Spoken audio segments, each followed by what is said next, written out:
Kalau ini sering capit. Dan capit itu ada bisanya. Dan cukup mematikan ya. Cukup buat sakit. Masih bagus ya karang. Padahal kalau kita lihat nih ya, antara hanya beda berapa meter ya, 10 meter lah. Itu sudah perumahan, udah kampung penduduk. Tapi di spot inilah tempat terbaik snorkeling. Wah. Ini juga tajam ya Pak ya? Tapi tangan Bapak udah tebal. Coba lihat Pak. Kalau lihat tuh tebal tangannya Bapak. Bandingin sama tangan kota.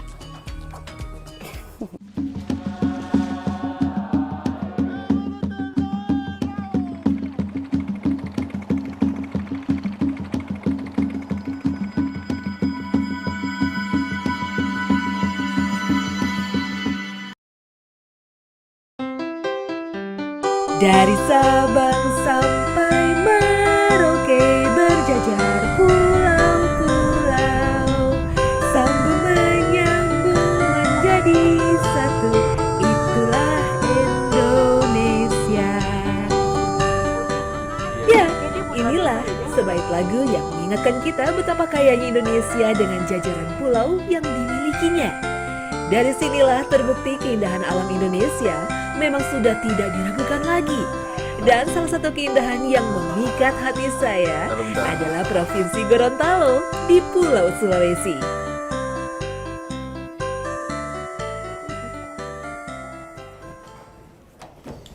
Selamat datang di Desa Torosiaje, sebuah desa yang dihuni oleh sekitar 1.400 jiwa.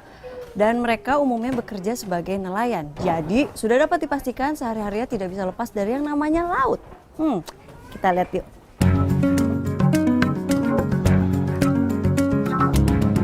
Desa Torosiaje di wilayah Pohuwatu merupakan sebuah perkampungan yang sebagian besar dihuni oleh komunitas suku Bajo, Sulawesi.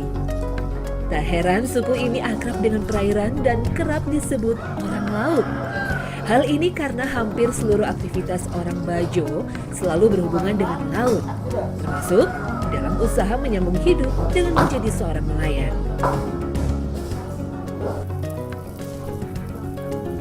Meski identik dengan profesi sebagai seorang nelayan, ada kalanya suku Bajo mencari asupan makanan hanya dengan mengandalkan wilayah pesisir dan tidak melaut jauh keluar garis pantai.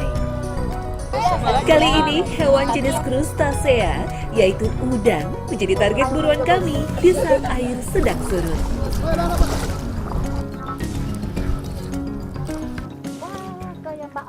Mbak. Ini? Ya, itu Mbak. Tahunya gimana Bu? Nah, ini adalah lubang balo. Balo itu semacam apa namanya udang, tapi bentuknya kayak lipan belakangnya. Jadi kita biasa sebut dengan udang lipan atau udang ronggeng. Kenapa udang lipan? Karena bentuk badannya panjang seperti lipan. Kayak gimana masih belum tahu. Jadi cara menangkapnya juga unik. Dia harus ada pancingannya berupa lidi, lalu ada umpan dan ada lasso untuk menangkapnya ketika dia sudah memakan umpan tersebut. Ini digedein gini Bu? Iya. Saya diajarin sama ahlinya nih, asik. Gini, masukkan. Belum, palian ke Makarawak nun, tan pisi kami. Perlu aku belum, panah lo belum, kepanasan aku belum menilai ke belum perlu aku. Oh belum, iri umpang pas ke Karawak anu, intan Meski nelaton terlihat tidak nih. meyakinkan, namun kepercayaan ini adalah wujud betapa masyarakat Torosiaje masih sangat menghormati alam sebagai satu-satunya sumber mata pencaharian mereka. Balo, Palua, Makarawa, Tampisiku. Artinya, balo, makanlah, Ya, keluarlah. dari rumahnya makan pancingku. Oke. Masuklah perutku. Ya, Tambahannya. tambahnya. Dalam memancing udang ronggeng, pancingan yang telah dipersiapkan biasanya akan ditinggalkan. Namun tetap harus diawasi apabila terjadi gerakan.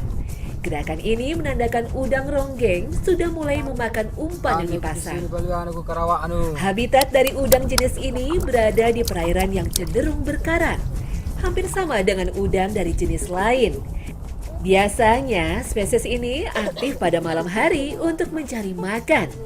Sifat lain dari udang ini adalah ia suka membenamkan diri dalam pasir atau lumpur. Gua dapat bang. Iya, dapat. Akhirnya dapat juga setelah nunggunya lumayan lama tadi. Berapa Iya, jam? lumayan banget. 10 menit ada? Iya.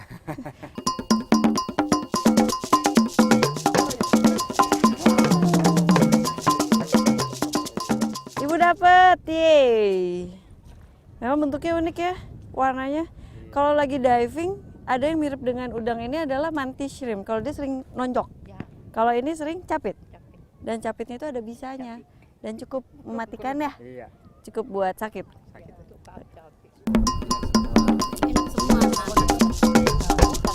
Udang ronggeng memiliki duri-duri keras, terutama pada bagian atas kepalanya. Badannya pun dilindungi kulit yang keras yang mengandung zat kapur. Kulit keras ini akan melakukan pergantian kulit pada masa tertentu. Capit sebagai salah satu upaya pertahanan diri sang udang harus benar-benar dibatasi karena ia dapat menggerakkan capitnya dengan sangat cepat dan sangat membahayakan apabila capitnya mengenai kulit manusia. Itu sebabnya saat memegang udang ini harus benar-benar hati-hati.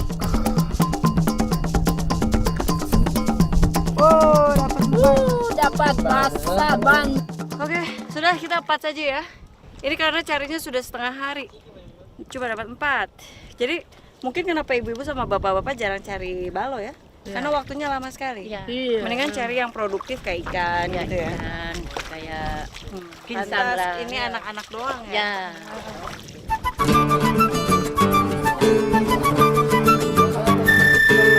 Dalam kisah kamus perjalanan seorang petualang merasakan masakan dengan cita rasa asli setempat menjadi tawaran tersendiri. Dan kali ini saatnya icip-icip udang ronggeng ala desa Toro Siaje. Ya ini dia, tinggal siap dibakar. Hewan yang kalau nama latinnya ini adalah Lisiuscylla maculata. Kalau baca-baca si hewan spesies ini bisa sampai 40 cm loh Pak. Kalau di sini segede ini aja ya? Ini matanya bisa berputar 360 derajat. Jadi buat melihat situasi apakah aman di luar lubang seperti itu.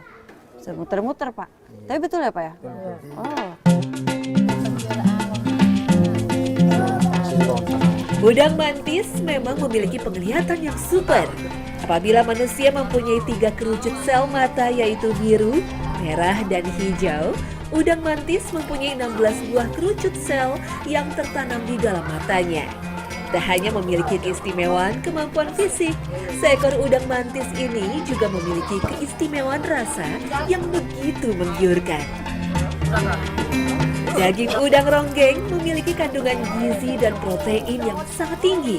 Salah satu manfaat komponen ini adalah sangat bermanfaat bagi anak-anak yang masih dalam pertumbuhan.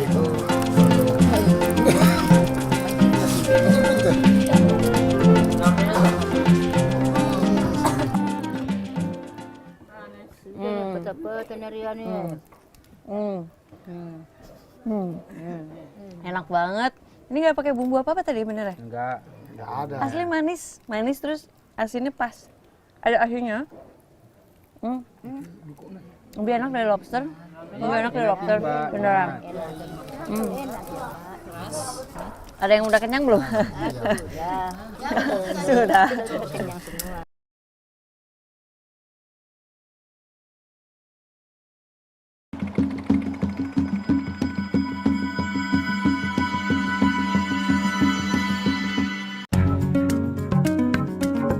Cagar alam Desa Olele di Kabupaten Bone Bolango yang terletak sekitar 1 jam perjalanan dari kota Gorontalo adalah wujud kekayaan alam bawah laut Nusantara.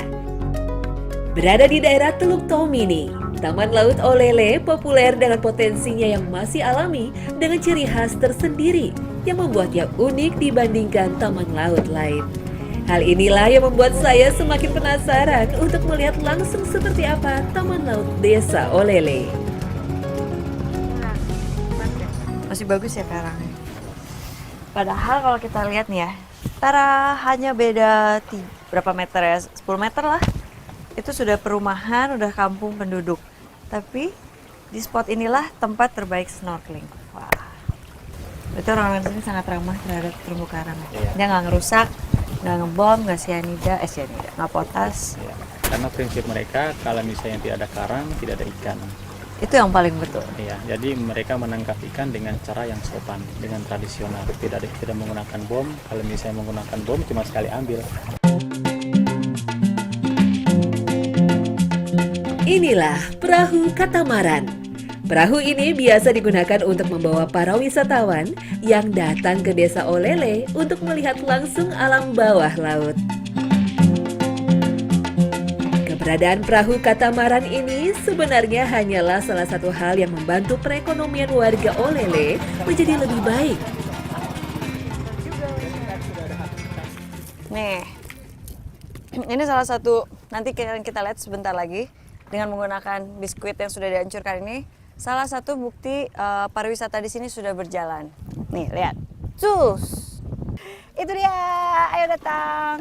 Ada clownfish itu, yaitu yang tadi yang parrotfish ya. Didominasi oleh ikan damsel yang garis-garis itu. Tapi banyak, ada juga ikan clownfish atau kalau kita sering sebut Nemo. Ada juga five fish. Five fish mana?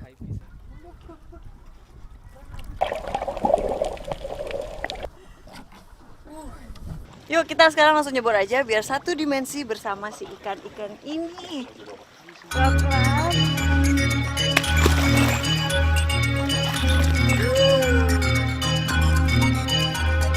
Tuh banyak banget.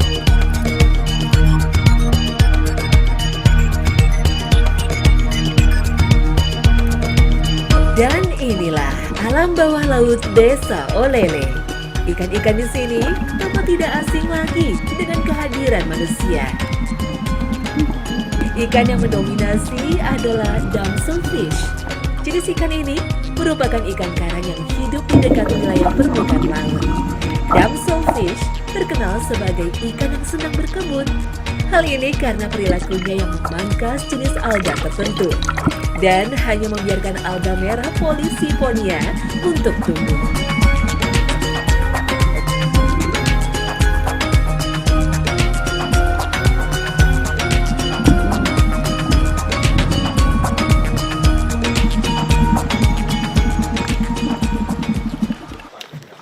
Tadi sudah snorkeling dan lihat ikannya memang banyak. Tapi bagaimana dengan terumbu karangnya? Apa memang masih dalam kondisi yang bagus? Nah, mari kita buktikan dengan diving di spot yang sama tentunya. Dan semuanya.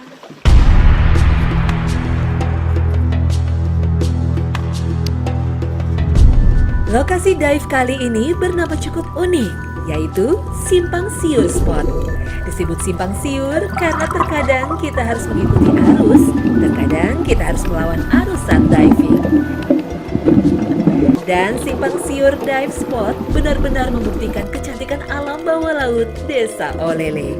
Kondisi karang di sini masih sangat bagus dan alami. Walaupun terletak sangat dekat dengan wilayah permukiman warga, saya tidak melihat adanya sampah yang berada di dalam laut.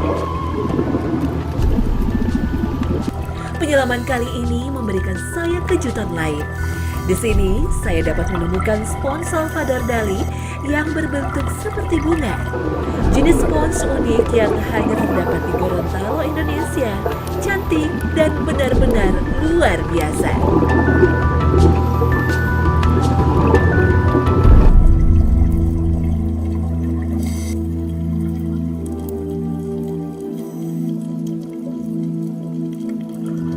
Karang yang sehat menghasilkan lingkungan yang bagus.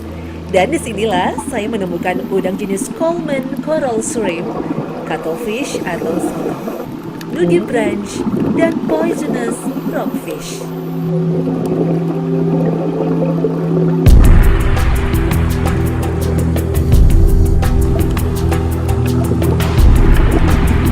Dan satu lagi yang membutuhkan kejelian ekstra seorang penyelam, saya menemukan Pygmy Seahorse, jenis Bargibanti Pygmy Seahorse. Pygmy Seahorse adalah keluarga terkecil dari spesies kuda laut. Tak heran ia dijuluki sebagai kuda laut terkecil di dunia. Hewan ini pandai sekali dalam berkamuflase di tempat dia tinggal, yaitu sea fan. Hal ini karena ukuran tubuhnya yang hanya sekitar 1 inci atau sekitar 2 cm saja.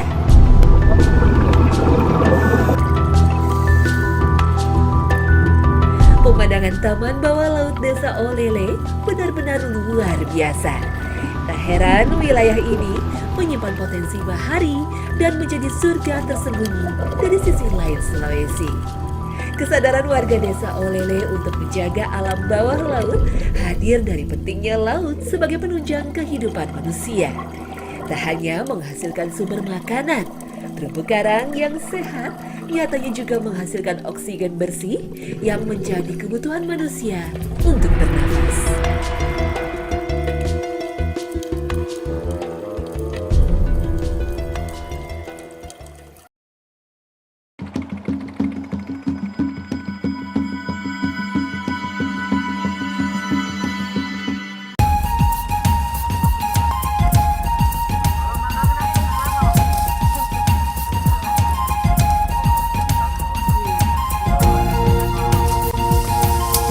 Aren adalah tanaman yang begitu populer di Indonesia. Tanaman ini sangat berguna karena hampir seluruh bagiannya dapat dimanfaatkan oleh manusia. Nah, lihat Pak. Terima kasih. Ini dia, pasti sudah pada tahu dong kalau ini adalah ijuk. Tapi mungkin tidak ada yang tahu kalau ijuk itu asalnya dari pohon enau. Sekarang baru lihat langsung, ternyata pengambilannya tidak mudah ya. Padahal ini sangat berfungsi di kehidupan kita sehari-hari. Bisa jadi sapu, bisa jadi tali ya Pak ya. Banyak banget fungsinya. Oke Pak, lanjut Pak Hasan. Pak Hasan kan benar Pohon enau atau aren masih satu suku dengan pohon kelapa. Tanaman yang berasal dari wilayah Asia iklim tropis. Banyak yang dapat dimanfaatkan dari pohon aren. Sarinya dapat dijadikan gula merah, buahnya dijadikan kolang kaling. Daunnya dapat dijadikan atap dan saripati batangnya dapat dijadikan tepung pengganti sagu. Namun ada satu hal lagi yang menjadi aren begitu istimewa, yaitu serabut hitam yang melekat pada pangkal batangnya yang disebut ijuk. harus hati-hati karena bisa masuk ke kulit. Kalau bahasa Jermannya kasura, bahasa Jepangnya kasura.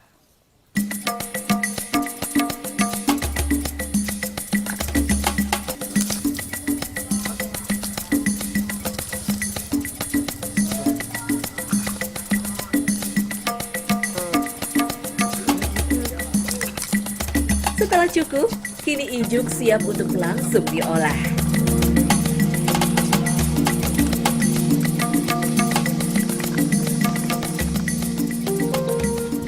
Diputer-puter terus ya. Jadi cara untuk membuat tali ini ternyata diputer-puter, dari sana diputer, dari sini disambungkan untayannya jangan sampai putus. Jadi kalau putus ya stop di situ. Jadi ketika udah pendek tambah lagi, puter-puter-puter, tambah lagi puter-puter. Jadi bisa sepanjang itu. Ini 4 meter ada kali ya? 5.